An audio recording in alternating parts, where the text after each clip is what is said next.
Welcome back, guys. I'm Olga Andrienko, Head of Global Marketing at Semrush. So from the speaker seat, I'm now in the host seat for the next 2.5 hours.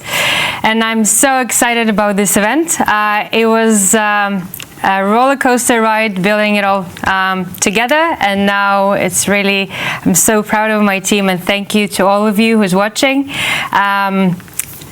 So this is our first Global Marketing Day, 24-hour non-stop conference from 3 continents and 4 studios, and live from Sydney. So I'll be hosting the second half before handing it over to London, and who will be carrying the conversation throughout the day. We already heard the presentations from speakers from HubSpot, Canva, and then we will have more coming up from Vodafone, Citibank, Canon, and more.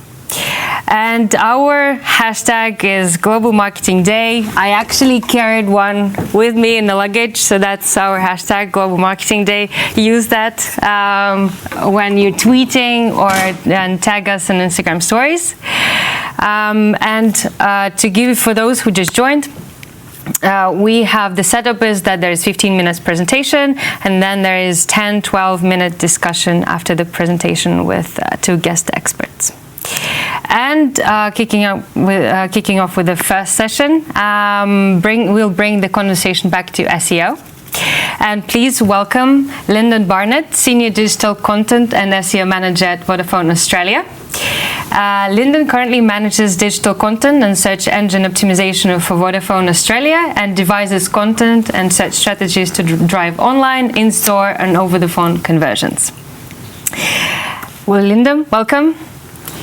And we'll keep the conversation going after the presentation with our guests, Peter Mead, WordPress SEO consultant, and Vahe Arabian, founder and director of State of Digital Publishing. Hi. Welcome, guys. Thank you. With that, let's start with Lyndon's presentation on SEO and content and how optimize content elements for SEO in 2019. Fantastic. Well, thanks for that introduction, Olga. I'm thrilled to be here today to be presenting about SEO and digital content at Global Marketing Day 2019.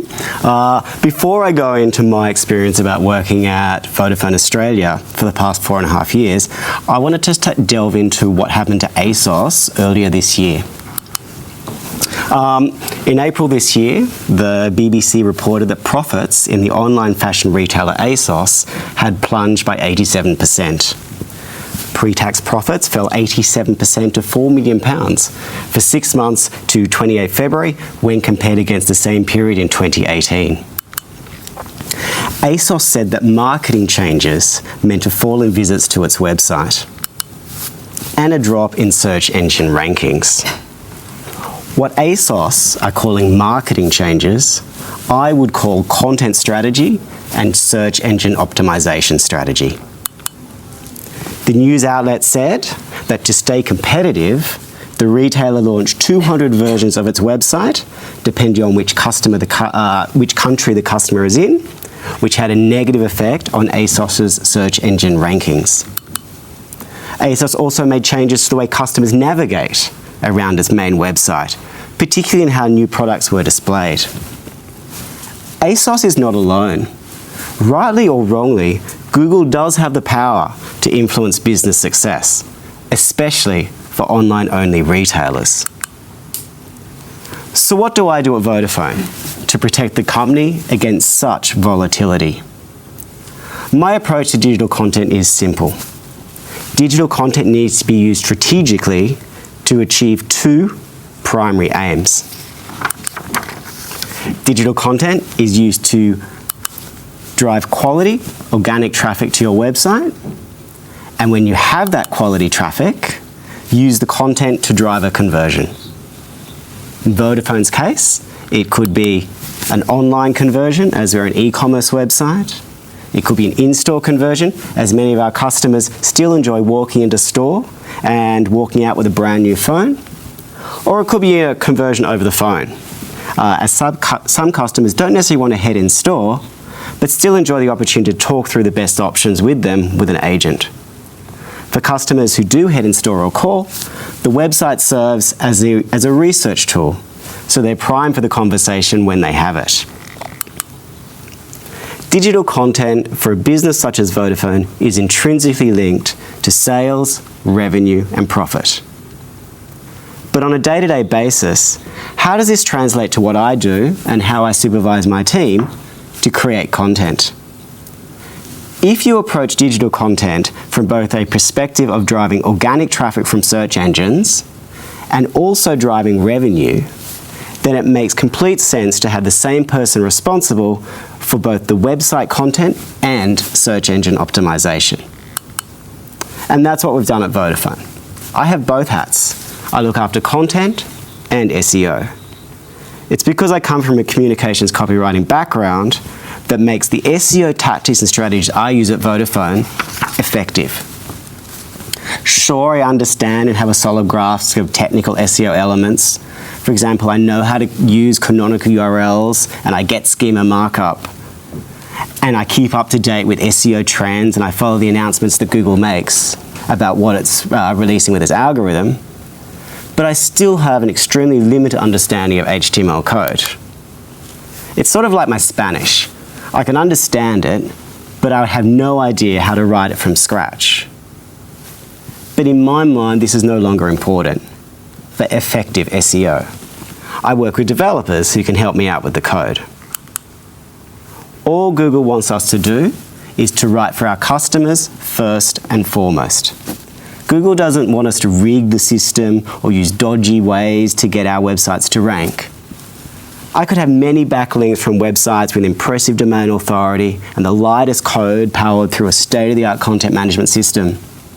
But if the copy on the page isn't optimized for our customers first, and by default the robots, then how are our customers supposed to be inspired to buy online or head in store? And secondly, how does Google really know how to rank the page highly in search engines? The irony is that Google has created a mathematical algorithm that is engineered for human-centric behavior. I'll repeat that. Google has created a mathematical algorithm that is engineered for human-centric behavior. Google's two big updates several years ago is well-covered terrain, with Panda in 2011 deprioritizing poor content and Penguin in 2012 that penalized websites that use spammy backlinks. Thankfully, Penguin put out of business link farm websites that preyed on overly eager SEOs that were under pressure to get their company's websites to rank. While these two updates sent shockwaves through SEOs around the world, the reality is that if websites had focused on providing quality content and not trying to rig the system, then not only would have they been immune to penalization, but the website would have experienced a bump in where they rank in the search results pages. So how do I approach the creation of copy on the page? The first step is to determine the page purpose, and every page should only have one page purpose. We'd never create two pages with the same purpose, as this only confuses the robots and splits your traffic and will lead to fewer clicks. We then simply focus on the hero proposition and what we want to communicate. In this example, endless data is our hero proposition, so that's what we lead with. That's our dominant message. Oh, and then we do the body copy, and we do the on-page headings. In the code, we look at the meta tags and the description tag, and we do alt text for images. And we also look at the Open Graph meta tags and the Twitter card copy. And finally, also in the code is our schema markup, and then we also obviously look at the URL structure. All of this is written with the principal objective of communicating to the customer in an unassisted sales channel the proposition we want to promote and the products we want to sell. Once all of this is done, then we do our keyword research. I'm sure we all remember the old days, about 10 to 15 years ago, when the SEO expert in the company would use these sort of magical secret tools to find out the keywords he wanted the website to rank for, and then he would hand this list to the copywriters and say, here, inject these keywords, say, X amount of times into the website. Well, with a really skilled copywriter, the keywords would be woven into the copy and you wouldn't even be able to pick them. But in the hands of a less capable copywriter, the keywords would stick out and in severe cases would make the copy unreadable. This is something I sort of threw together as an example of the keywords that just stick out. The good thing is those days are well and truly over. Today, the Google algorithm is so sophisticated that it now takes into account synonyms of words, for example. At Vodafone, the keyword research is useful for us because we want to see what people are searching for as a guide. It doesn't necessarily influence the copy we write and the way we write it. Because at the end of the day, if the page purpose is clearly defined from the outset and the proposition is solid, then by default, the copywriter would have naturally weaved in those keywords that our customers are using without even realizing it or consciously thinking about it. And that's what Google will reward you for, writing copy first and foremost for your customers. What we may do is to place popular keywords in the title, meta tag and description so that when the results are displayed, the customer feels reassured that they've searched appropriately. This will help with click-through from the results page to the website. And I also mirror this behavior for the on-site search. The customers that choose to use our on-site search rather than the mega menu, I follow the standard Google approach of a search results page. Again, I reassure the customer that the page that's displayed is the right one by reiterating the popular keywords in the heading. After all I want is for our customers to receive a similar search experience, regardless of whether the customer is searching off-site on Google or on-site on our own website. Consistency is important to me. From Google's perspective, their business model is based on people returning over and over again to their search engine. If Google didn't present the most appropriate results in their search results page, then people would stop using the search engine. I'm not sitting here today in Global Marketing Day 2019 saying that my approach will take websites to #1 overnight. Most of us operate in highly competitive industries and Vodafone is no different. Vodafone is a disruptor brand against two big players who have a dominant market share. But SEO is a long game.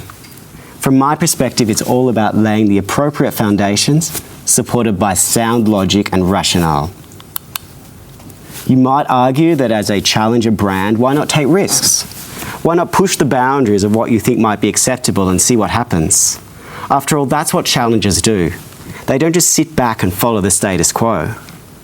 That approach might be fine for other situations and scenarios, but it's not my approach to the creation of digital content and in turn search engine optimization. Penguin and Panda demonstrated that it's just not worth not playing by Google's rules. Coming from a customer-first and digital-first mentality, I support the rules that Google has established to get pages to rank. Because in reality, that's all Google is doing, putting its customers first, and by default, encouraging us to put our customers first also.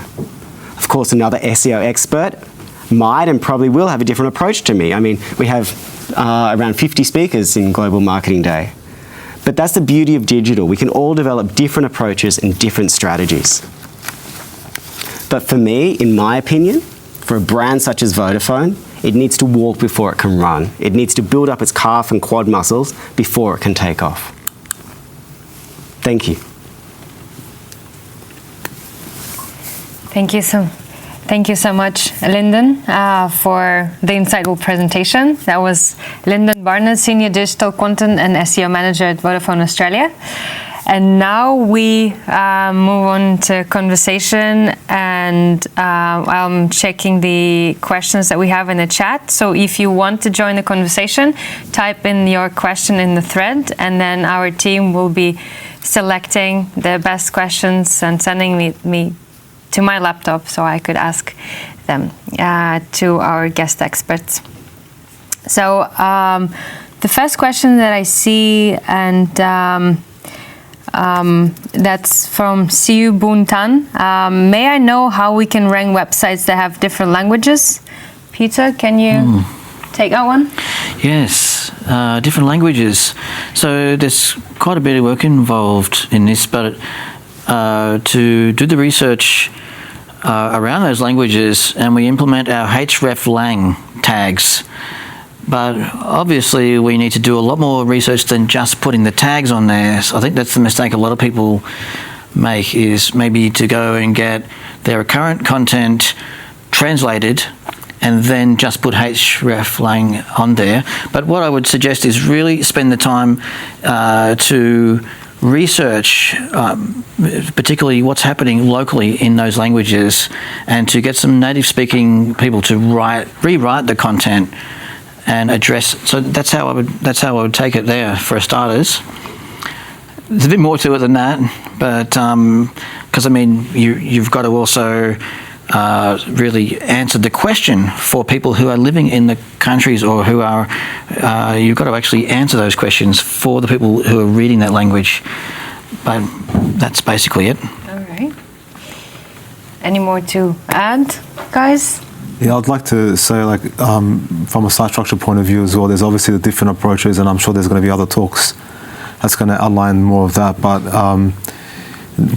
back to what Linda was saying, if you know what your objective is, your business objective is, then that's going to dictate how you lay out your site architecture, whether or not you want to use a subfolder approach or a subdomain, or just simply a pure translation, and that's going to dictate what your content rollout's going to be, and that's when you then apply the tagging for your localization and creating more local content.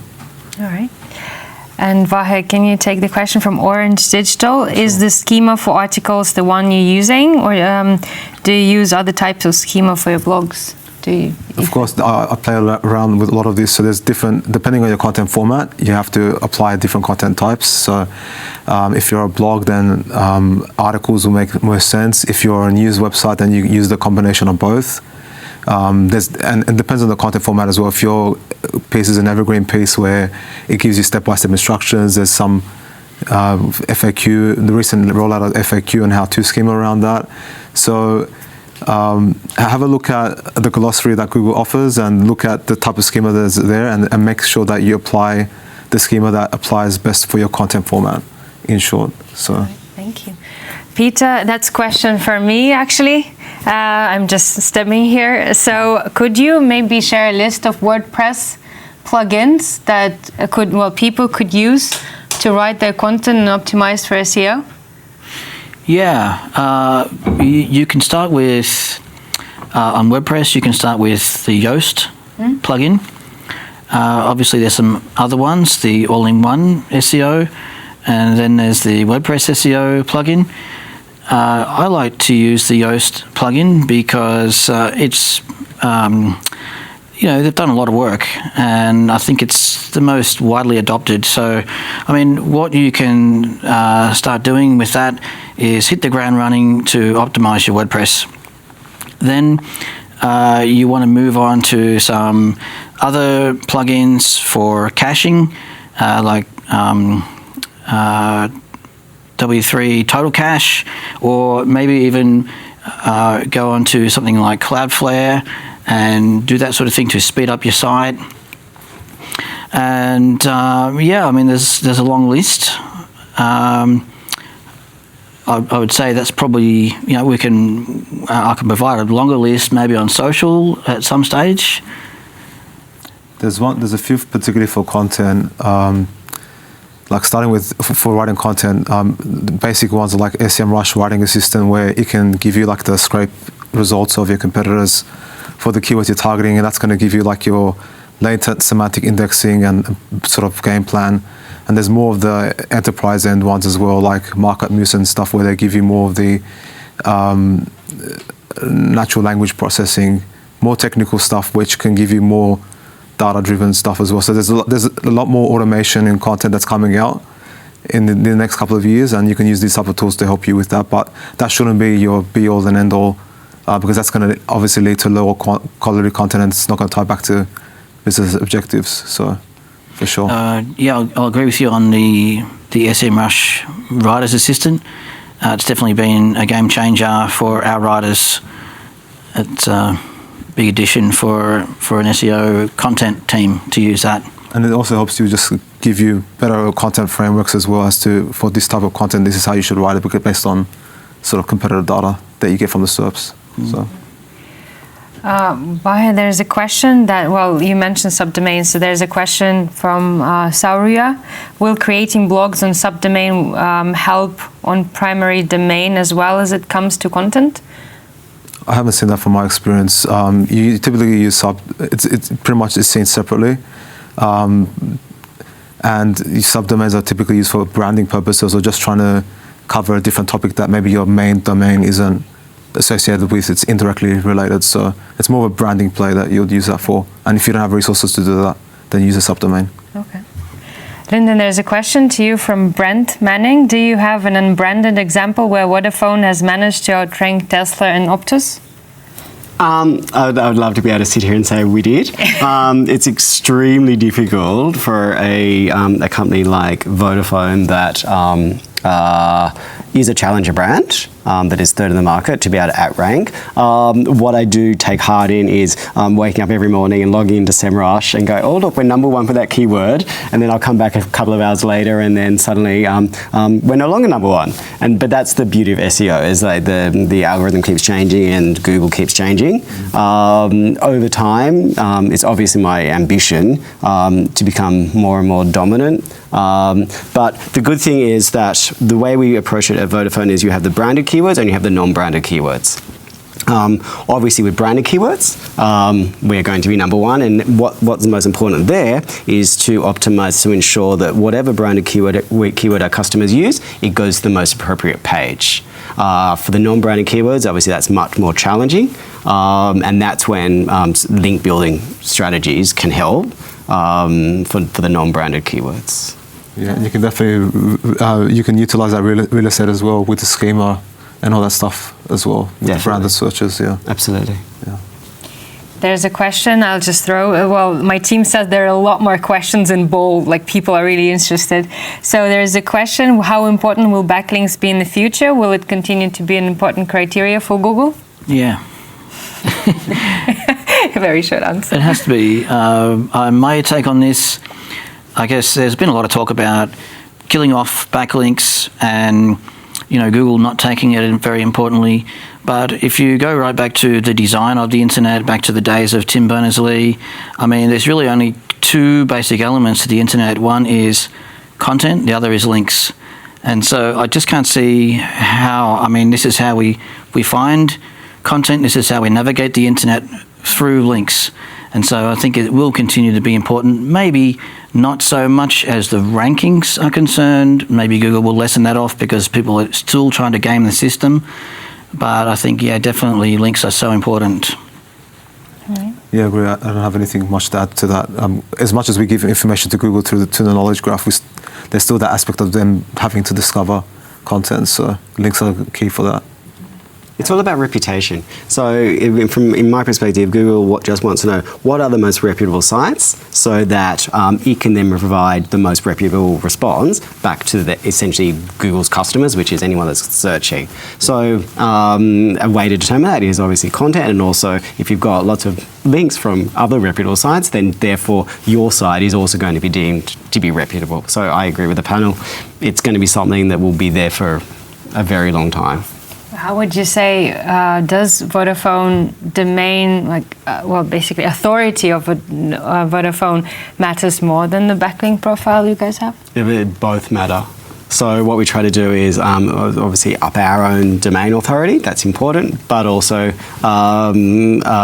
we would also try and encourage other people to link through to us that also have a solid domain authority. All right.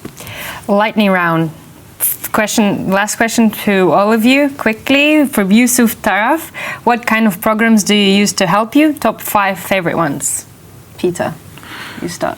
What programs? As in tools? Apps? Obviously Semrush. Yeah, big fan of that one. Screaming Frog. So there's the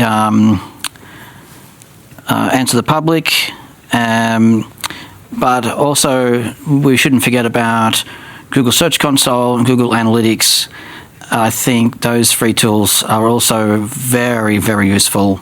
Especially Google Search Console, we can drill in and find out a lot about a site using that tool. I like, besides Peter said, I use Ahrefs as well, just because it's just giving diversity with data that you have. It's a good tool.